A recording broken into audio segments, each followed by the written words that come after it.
জীবনে প্রথমবার হয়তো মৃত্যুকে এত কাছ থেকে দেখলাম। যখন ভাবছি আমরা আর কেউ বাঁচবো না, সবাই চলেই গেলাম, তখন কিভাবে যেন প্রভু জগন্নাথের আশীর্বাদে সবাই প্রাণে বেঁচে গেলাম। পুরী থেকে বাড়ি আসার পথে যে বাসটা অ্যাক্সিডেন্ট হয়েছে, এতক্ষণে সবাই জানতে পেয়ে গেছে। উড়িষ্যার তো বিভিন্ন নিউজ চ্যানেলে দেখাচ্ছে। তার জন্য সবাই ফোন করছে, জানতে চাইছে যে আমরা ওই বাসে ছিলাম কি না, বা আমরা কেমন আছি। অনেকেই জানতে চাইছে, যাদের সঙ্গে হয়তো তেমনভাবে কখনো কথাও হয় না, তারাও ফোন করছে, মেসেজ করছে। সবার হয়তো ফোন রিসিভ করা বা মেসেজের রিপ্লাই দেওয়া সম্ভব হয়নি, তাই ভিডিওটা করা। জানতে চাইছে কিভাবে হলো। হ্যাঁ, ওই বাসে আমরাই ছিলাম। দশমীর দিন আমরা বেরিয়েছিলাম পুরী যাওয়ার জন্য। রাত্রে গাড়িটা ছেড়েছিল, আর এই অ্যাক্সিডেন্টটা হয়েছে বাড়ি আসার দিন, মানে লক্ষ্মী পুজোর দিন আমরা বাড়ি ফিরছিলাম রাত্রে। সন্ধ্যা 6টার দিকে বাসটা আমাদের ছতিয়া মঠে দাঁড়ায়, ওখানে রান্না করা হয়, তারপর খাওয়া দাওয়া করে 12টার সময় বাসটা ছাড়ে। 4টার দিকে আমরা বাড়ি পৌঁছে যেতাম। আর ঘটনাটি ঘটে রাত 2টার সময়, আর 2 ঘন্টা হলেই আমরা বাড়ি পৌঁছে যাই। কিন্তু কী করার, কপালে যদি দুর্ঘটনা থাকে তো সেটা ঘটবেই। রাত 2টোর সময় হাইওয়ের উপর ড্রাইভারের উপর একটি চাকা সম্ভবত উঠে যায়, তারপর নিয়ন্ত্রণ করতে না পেরেই গাড়িটা পাল্টি খেয়ে যায়। সঙ্গে সঙ্গে ড্রাইভার হেল্পার পালিয়ে গেছে। অনেকেই বলছে যে ড্রাইভার হয়তো মদ খেয়ে গাড়ি চালাচ্ছিল, কিন্তু না, ড্রাইভার ওই দিন কোনো ড্রিঙ্ক করেইনি। আবার যখন অ্যাক্সিডেন্ট হয় তার 15 মিনিট আগেই গাড়ি দাঁড় করিয়ে চা খেয়ে তারপর আবার গাড়িটি ছাড়ে। হাইওয়ের উপর স্পিডে ছিল, কোনোভাবেই ঘটনাটা ঘটে গেছে। কী আর করার, যদি কপালে থাকে তো তা তো হবেই।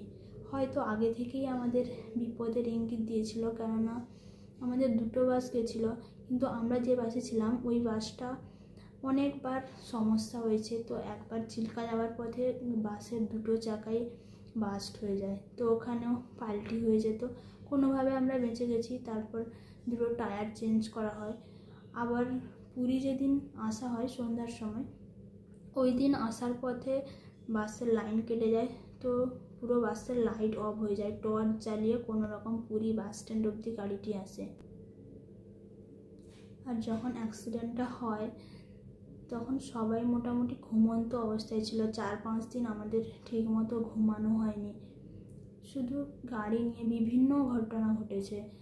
বাচ্চা হারিয়ে গেছে, তারপর টাকা চুরি হয়ে গেছে। এত ঝামেলা করতে করতে সত্যি 4-5 দিন আমাদের ঠিকমতো ঘুমই হয়নি। তাই আসার দিন সবারই কম বেশি ঘুম ধরে গেছে।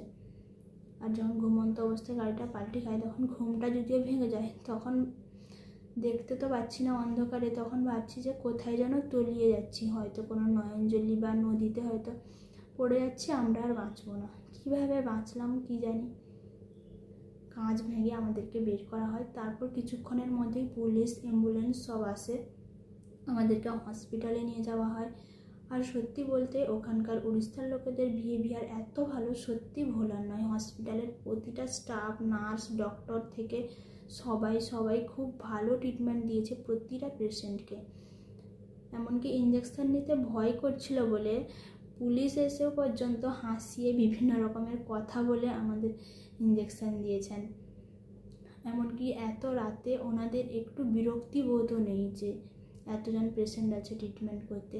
আমাদের বাংলাতে হয়তো এরকমটা হতো না। শুনেছি যে পেশেন্টদের সঙ্গে হসপিটালে নাকি নার্সরা ভালো বিহেভিয়ার করে না, বকাঝকা করেন, কিন্তু ওখানের প্রতিটা মানুষ এত সুন্দর।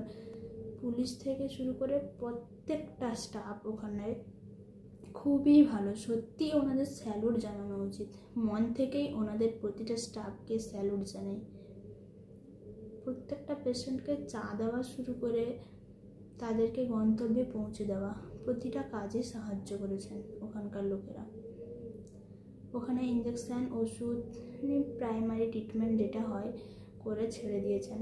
তারপর আমরা বাড়ি পৌঁছাই। আর সবাই জিজ্ঞেস করছিল যে কেমন আছি। মোটামুটি ভালোই আছি। তো যেহেতু ডান দিকে পাল্টিটা খেয়েছিল আর আমি বসছিলাম জানলার পাশে, তার জন্য আমার ডান সাইডে একটু চাপে ব্যথা তো হবেই। ডান সাইডটা ব্যথা, আর মাথায় একটু চোট লেগেছিলো, তার জন্য সিটি স্ক্যান করেছিলাম। তো রিপোর্ট মোটামুটি ভালো, তেমন কিছু অসুবিধা নেই। আর আমার বাড়িতে ছিলাম 7 জন। তো ভগবানের অশেষ কৃপা যে বাচ্চাদের তেমন কিছু হয়নি। ছোট একটা বাচ্চা, তার যদি কিছু হতো সত্যি মানে ভাবলেই কেমন গায়ে কাঁটা দিয়ে ওঠে। তো সবাই মোটামুটি ভালোই আছে, ভগবানের আশীর্বাদে সবাই ভালো আছে। আর সকলকে ধন্যবাদ জানাই যারা এতবার ফোন করেছেন, মেসেজ করেছেন, জানতে চেয়েছেন যে আমরা কেমন আছি। তো আমরা ভালো আছি, আর সকলকে অসংখ্য ধন্যবাদ।